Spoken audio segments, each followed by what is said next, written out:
Salut tout le monde, ici Crypto Godage 2O. Aujourd'hui, une petite vidéo pour vous dire, pour vous énumérer 10 erreurs à éviter quand vous débutez en crypto-monnaie. C'est vraiment important du sens par rapport à ce que j'ai vu, par rapport à ce que j'ai vécu. Bien sûr, j'ai pas 10 ans, voire 20 ans d'expérience en crypto-monnaie, mais je suis dans le game, ça fait déjà un peu. Et ce que j'ai pu avoir et par rapport aux aides que j'ai apportées à mes abonnés sur mon Telegram, je tenais vraiment à faire cette vidéo.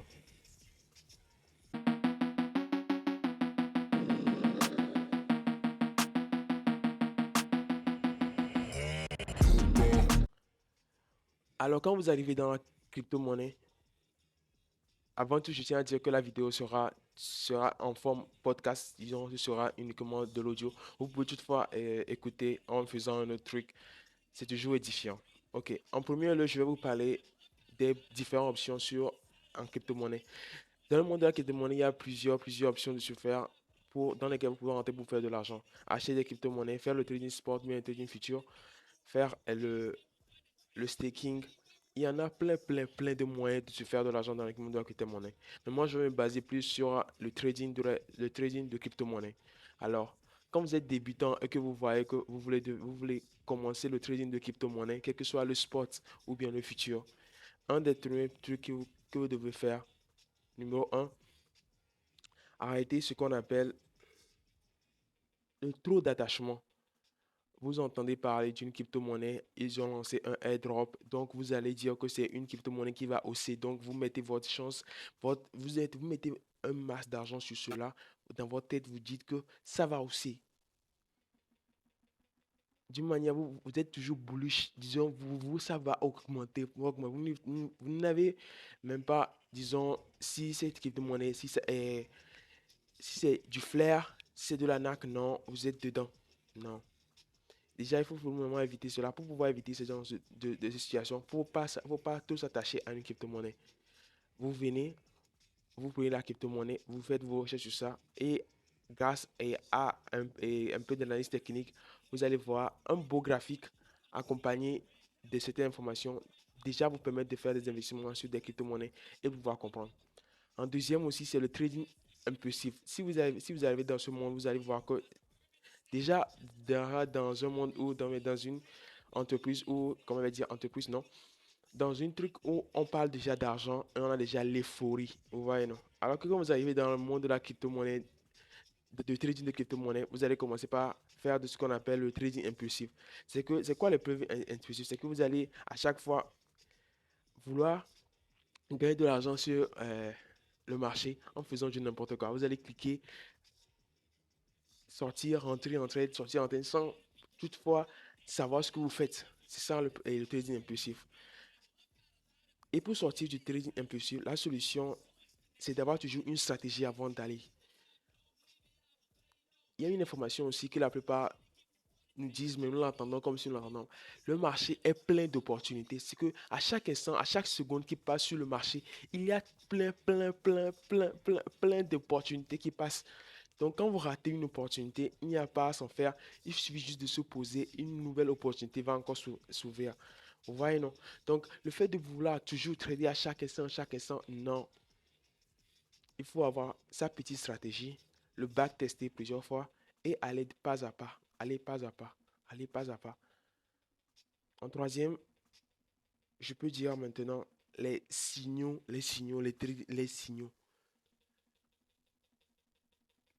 Il y a ce groupe Telegram qui te partage ces dans le signaux. Il y a tant que la crypto-monnaie va augmenter de tels pips. La crypto-monnaie va augmenter de tels pips. Ça va faire ça, ça va faire ça. Il faut rentrer dans ce groupe. Ce groupe t'amène vers ce groupe. Non. Premier- Premièrement, un des personnes qui m'a vraiment aidé dans le monde de la crypto-monnaie, surtout du trading de crypto-monnaie, il m'a appris ce qu'on appelle l'argent que tu mets sur un exchange pour faire du trading de crypto-monnaie, c'est ton entreprise. Donc tu dois être responsable de cela. Mais prendre son argent et dire que tu vas suivre par exemple les informations d'une autre entreprise pour pouvoir faire développer ton entreprise, là c'est un peu compliqué. Vaut mieux aller prendre des informations générales, faire l'analyse et prendre ses propres décisions. Comme ça, tu te forges et comme ça, en cas de qu'est-ce qu'il y a dans le futur, tu as déjà ce qu'on appelle un bagage pour pouvoir résister. Donc, arrêtez les trading signaux ou bien les traders sur les réseaux qui te disent ça va augmenter, ça va faire ça, ça va faire ça. Tu fais ça une fois et puis ça marche et puis tu vas commencer par suivre ce gars. Non, n'oubliez pas que ce genre de trader-là, celui qui a mis la crypto sur le marché, petit, tu vas le payer pour venir faire cette publicité-là. Alors, en 4,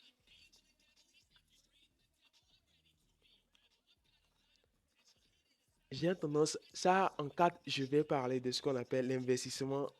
Les gens qui investissent plus sur les altcoins que sur le Bitcoin ou bien l'Ethereum, le Ethereum, comme on a l'habitude de l'appeler aussi.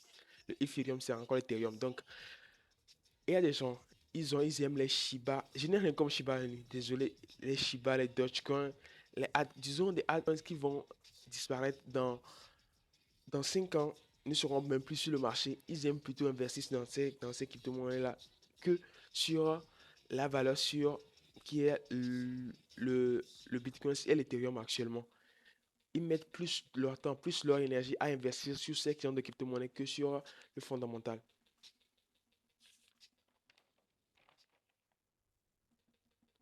Ils se disent qu'ils ont loupé le train du Bitcoin quand le Bitcoin était à 20 000 dollars ou bien quand le Bitcoin était à 100 dollars. Donc, ils recherchent un autre Bitcoin qui va encore faire comme ça. Ouais. Dire, dire comme ça, on peut te convaincre, mais d'ici 5 ans, le Bitcoin va toujours exister. Et bien sûr, d'ici 5 ans, je ne dis pas que le Bitcoin va faire un fois 1000, mais le Bitcoin existera toujours. Que certaines crypto-monnaies qui vont finalement finir par disparaître. Le point numéro 5, je vais parler sur du trading futur avec levier. Déjà, quand on parle de trading, n'importe comment futur, il y a le levier. C'est bien de faire un dépôt de 100 dollars et de pouvoir trader avec 2000 dollars ou bien de pouvoir trader avec 500 dollars. C'est cool. Mais de la même manière, quand tu gagnes, les gains sont énormes. De la même manière, quand tu perds, les gains sont... Tu perds alors qu'en perdant, par exemple, pour un débutant qui vient et qui utilise du levier à haut risque, sans expérience, je dirais, l'impact psychologique sera tellement puissant qu'il va l'emmener à faire des erreurs qu'il n'aurait pas fait s'il n'avait pas utilisé ces leviers.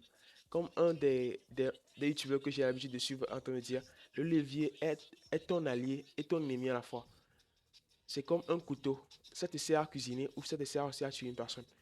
Donc c'est à toi de voir dans quel sens tu vas l'utiliser. Donc le trading avec le levier pour les débutants, vaut mieux se faire former, avoir de l'expérience avant de commencer par l'utiliser.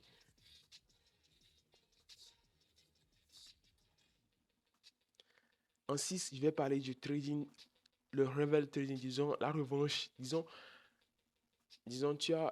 tu prends un setup, tu le mets en place, et puis le marché vient te liquider, et puis le marché vient te liquider. Je le dis liquider, c'est pas bon. Le marché vient arrêter ton trade, disons, toucher ton stop loss et va dans ton sens. Et puis tu te dis non, je vais reprendre, je dois regagner, disons, tu es excité d'une manière à ce que tu veux reprendre, rechercher de l'argent pour remettre et regagner quoi. Disons, une revanche comme si tu voulais faire. En ce sens, on donne l'exemple que le trading, ce n'est pas un, comment je vais dire,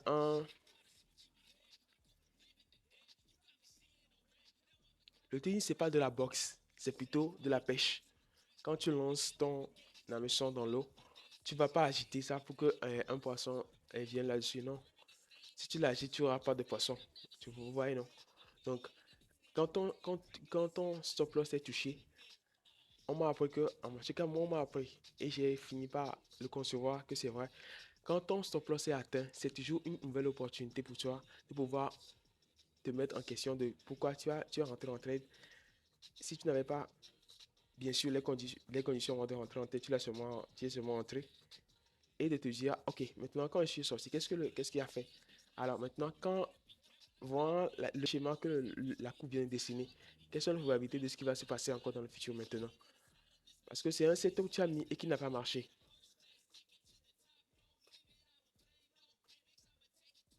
Donc, je dirais plutôt en 7. Ouais, en 7, lorsque vous lancez dans l'investissement de la crypto-monnaie, vous devez vous mettre dans la tête que on appelle ça le, la perte. Il y a des gens qui viennent dans le monde d'investissement et ils ne savent pas ce qu'on appelle perte. Non. Vous devez accepter vos pertes et vous devez, de la même manière, vous acceptez vos gains, vous devez accepter vos pertes. C'est comme ce qu'on appelle le money management. Vous devez savoir, par exemple, sur cet investissement, combien vous êtes prêt à perdre et que si vous perdez cette somme-là, ça ne va pas trop agir sur vous. Vous allez le perdre. Mais se dire que vous voulez faire ça et que vous ne savez même pas combien vous perdez, ça c'est encore plus risqué. Parce que si vous n'êtes pas préparé à perdre une certaine somme et que cela arrive, ce sera encore un choc psychologique encore plus puissant. Vaut mieux se dire, je perds tant, vous le perdez, vous vous sortez, ou bien vous perdez, vous refusez d'accepter les pertes, vous êtes peut-être à moins 500, à moins $500, vous refusez de sortir, et à la fin, ça se clôture à moins 1000. Ah, vous voyez, c'est pas si simple que ça, mais c'est ce qui a l'habitude de se passer. Donc, en neuf, je dirais, cherchez à vous former. Même si les formations coûtent des 500 000, des 500 euros, vous pouvez vous former en autodidacte. Ça prend plus de temps, ça demande plus de l'énergie. Mais comme on a l'habitude de le dire, c'est petit à petit on construit un truc. En neuf, ne laissez pas votre argent sur les exchanges sur lesquels vous traderez. S'il vous plaît, ne laissez pas votre argent sur les exchanges sur lesquels vous tradez. Quand vous tradez, vous avez une telle somme, vous voulez retirer, mettez ça sur votre portefeuille et les tenues personnelles. Par exemple, le 3 Wallet qui est le plus répandu, ou bien le Ledger, mettez ça sur ça. Là, quand vous avez besoin d'argent pour trader, vous ramenez, vous tradez, vous... Parce que sur les exchanges, vous n'avez pas les, les mots de sécurité, disons les 12 mots de sécurité qui nous permettent, les clés quoi, qui nous permettent de sécurité. Vous ne les avez pas. Bien sûr, l'argent là-bas, c'est sur votre compte, mais en fait, ça ne vous appartient plus. C'est sur la plateforme.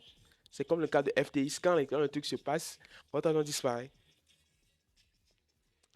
En dernière position, je dirais plutôt, n'ayez pas, comment je vais dire, l'idée de venir et de gagner facilement. Non. Tout ce qui est facile, il y a quelque chose derrière.